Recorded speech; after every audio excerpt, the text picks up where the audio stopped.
Hello and welcome everybody, Bishi Bambino here, internet's busiest anime nerd, and today we have a very special review. First off, I'm no longer sick. Huzzah! I still feel a little congested, but that's besides the point. To make up for me missing last week and kinda toning down on the content, I will give you a 3-part review, all in this one review obviously, and we're going to be talking about the entire franchise of Haruhi Suzumiya, starting with the Melancholy, moving on to the disappearance of, and then finishing off with the spin-off series, the disappearance of Yuki-chan. It is a journey through multiple timelines, character arcs, and lots of science fiction intensity, but I hope that you guys can sit tight and enjoy this review as much as I enjoy this series. Now, this review is a little bit special to me because I'm primarily going to be speaking on the English dub. I'm not saying that the Japanese sub is not good, it's amazing, it's beautiful, but I personally enjoy the English dub more. In addition, I love Kyoto Annie. Kyoto Annie is amazing. From their start with Full Metal Panic to even the Euphorium series, I love this studio a lot. So I'm going to try to take my time and explain to you fully why I'm rating each, series the way I'm rating them, and then overall what I would rate the collective franchise. So without further ado, let's get to the review. Let's jam. The Melancholy of Haruhi Suzumiya, first released in 2006. The series opens with a bang, introducing us to Haruhi, a high school girl who believes the world is boring and she's set out to change that. She drags along our main protagonist, Kyon, and a group of misfits into these reality-bending adventures that, quite frankly, impressed me as a child. Now looking back on it, they're still really impressive. Nothing changed. The plot is pretty non-linear, jumping back and forth between the future and the present and the past, but it's not really jarring. You're never sitting there thinking, what's happening here? What's going on? I don't understand. Well, not all of the time. It's definitely a captivating ride once you get on board, but in the beginning you may feel a little uneasy or, quite frankly, unimpressed. The thing that really keeps you hooked in the series are the characters and how they develop. Kyon, for example, is the everyman who's constantly battling Haruhi's chaotic nature, and he actually undergoes a real solid arc as the series progresses. You start to see how much his life has been influenced by Haruhi, and even though he won't admit it, how much he respects Haruhi and her drive to push forward and change the world around her. Haruhi, of course, is the main driver of the show, and the complexities behind her are sometimes cruel, but mostly her personality is good-hearted. She's brilliant, she's eccentric, she's a force of nature, but sometimes she grapples with these deeper emotions and she can't necessarily put into words, and it's up to the other supporting characters to drag these feelings out of her. We're only really able to experience these feelings because the voice acting is simply phenomenal. Wendy Lee as Haruhi and Crispin Freeman as Kyon really bring an energy to their characters that's just right. Wendy nails the manic energy. Oh my ice. Oh no. My cup of ice. Fuck. You know what? I'll leave that in. Anyway, when Wendy just brings this manic energy to her character that just adds a sense of excitement and a little bit of vulnerability at moments to the character of Haruhi, whereas Crispin's very dry and monotone delivery really accentuates the sarcasm of Kyon. It's perfection. The entire English cast is loaded with talent, and you can really feel the chemistry between them. For me, the dub makes the show feel more personal and intimate. Not saying the Japanese version is bad per se, but me as an English speaker, I prefer the English dub over the Japanese sub. Not saying the sub's bad, just saying that I prefer the English dub. Now, I feel like this is a good time to talk about just how amazing Kyoto Annie is and how amazing of a job they do with pretty much every single series they work on. The vibrant colors, the framing, the weird oddball sense of humor and scenarios. They truly write a love letter to the source material with every single show that they work on. Not every single show, but most shows that they work on.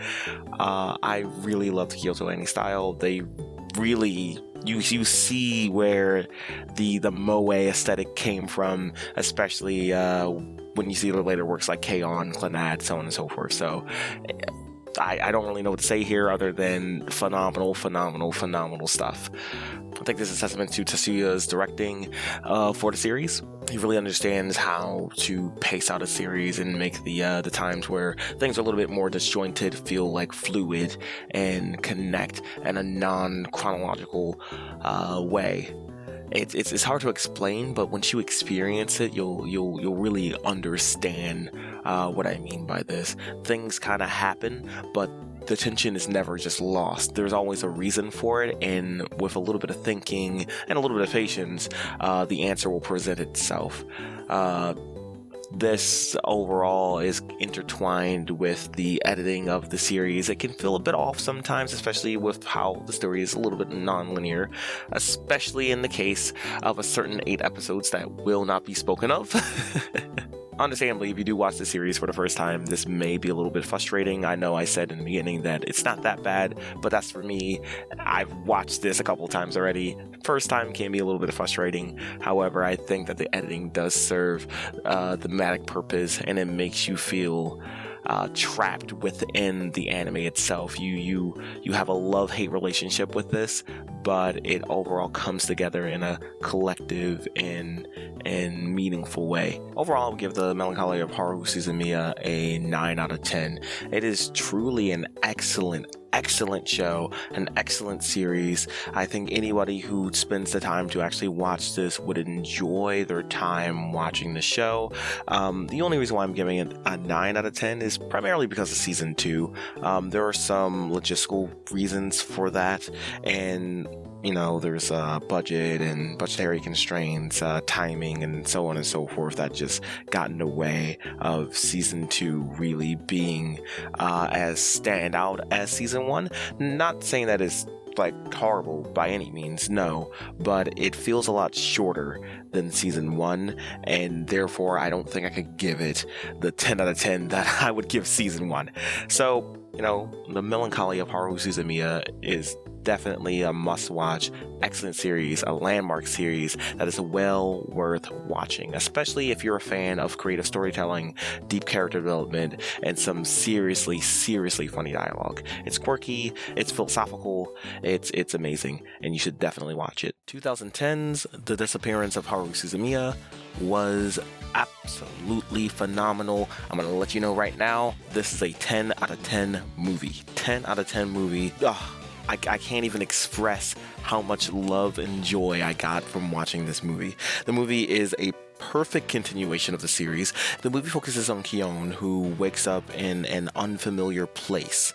I can't really talk too much about the plot, obviously, because I want you to watch the series. But to give you a little timeline, watch the series first, and then watch the movie. The movie is pretty much season 3, but a whole bunch of logistical stuff. Don't really want to get into it, but overall, beautiful movie. The movie does a great job of further developing the characters, even though they're acting completely differently from how they acted within the series. Again, can't really go into too much details about this. You just gotta watch it. It's absolutely phenomenal. From the cinematography to the directing, the editing, the soundtrack, the visual effects, the dialogue, everything about this movie is a 10 out of 10. The movie dives deep into these themes of identity, loneliness, and the value of human connections. Again, it's philosophical and poignant, exploring the emotional and existential challenges that come with a world devoid of meaning. The dialogue is incredibly sharp, especially from Ki-On's internal monologues. The writing carries a lot of the emotional weight and really drives home the central theme of identity and what makes life meaningful. There are a lot of flashy effects in the film, but they don't detract from the overall value of the dialogue, the subtle details, the voice acting, and the character development overall. I cannot praise this film enough, and I wish I could go into more details on why it's so phenomenal, but all I can say is you just need to watch it. It is an absolute masterpiece of a film. 100%, 10 out of 10, would watch again. Now we find ourselves At the end of the road, with the disappearance of Nakoto Yuki-chan, 2015. Unfortunately, the sequel series, the spin-off series, was not done by Kyoto Annie. Not saying it was done particularly poorly or anything like that. It was just done by another studio. You know, they've worked on other things before. I think it was State Light Animation. They've worked on shows like Air Gear and a couple of other animes, Cannon Busters or something like that. Like animes of that caliber. Again, not necessarily bad by any means, just not the same level of polish or the same budget as Kyoto Annie. And this is seen in how the show is portrayed. It's very generic. I think that's the best way to put it. It's very generic. Again, since it's a sequel, we get a new, not necessarily new, but we get a look at Yuki's personality. It's more focused, centered on her and her interactions with Kyon. Gives a very slice of life, rom-com kind of vibe. Very, very mundane. Tries to be very cutesy. And nothing is overtly bad. It's just not very good, and a little bit of a letdown, kind of like with Korra with Avatar: The Last Airbender. It's just a little bit of a letdown from what we've been waiting, or what Haruhi fans have been waiting for since 2010. You know, 5 years later, we're like, oh man, the voice cast is back, new series, this is gonna be amazing, but it's not necessarily what we wanted or what we were hoping for. So I would give this a solid 7 out of 10. Again, not the worst thing ever. You know, it's pretty good overall. You know, but not the same level of excitement that you would get from you know, more Haruhi, more of the same wacky zaniness that we were used to. For this, actually, I would actually prefer to read the manga. I feel like the manga does a better job of really expanding this concept and tying into the main franchise. But you know, some Haruhi is better than no Haruhi, so you know, beggars can't be choosers. Probably a little bit biased, giving it a 7 out of 10. You know, more realistic rating would maybe be a 6 out of 10. But my heart can't take that, so I'll give it a 7 out of 10. Overall, I think these three pieces of the Haruhi Suzumiya franchise, the Melancholy, the Disappearance, and Yuki-chan, form an unforgettable journey that's full of heart, humor, and, you know, a lot of existential questions that I'm still working out with my therapist. Whether you're watching it for the deep themes, or for its quirky characters, or even the top-tier voice acting, this is one of the animes that I think transcends time, whether you watch it now, 20 years from now, or 30 years in the future. While I'm personally more partial to the English dub, it is clear that both the dub and the sub hold up exceptionally well, each bringing their own flavor to the table. Kyoto Annie really outdid itself. You know, State Light did a decent job. They did a decent job too. Overall, I would give the series probably like, if I could, an 8.5. But I'm not going to round up. I'm going to give it an excellent. The series is excellent. The franchise is excellent. You should check it out. Works credits below. Thank you so much for watching this video. Don't forget to take care of yourselves and have yourselves a dang good one. Peace.